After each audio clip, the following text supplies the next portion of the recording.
নে বাড়া, এ তো ধরলই না। আর একবার মুখে নে, ধরাচ্ছি। খানকে ছেলে, বাবার গাড়ি আগুন ধরছে না, কিছু ধরছে না।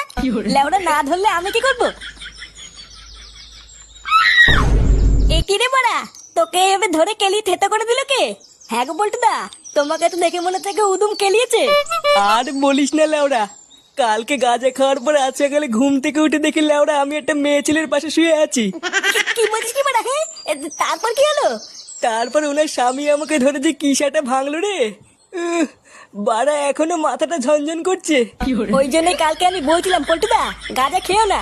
লেওরা আমার কথা মিললো তো? ও বার কোনো ব্যাপার না, গাঁজা খেলে অমন একটু হয়। তুই তো লেওরা শুধু একটু বৌদির পাশে শুয়েছিস, আর তো কিছু করিসনি, তাই না? কি জানি, উনার বর তো বলছিল লেওড়া আমি নাকি পক পক করেছি। এই গান মেরেছে।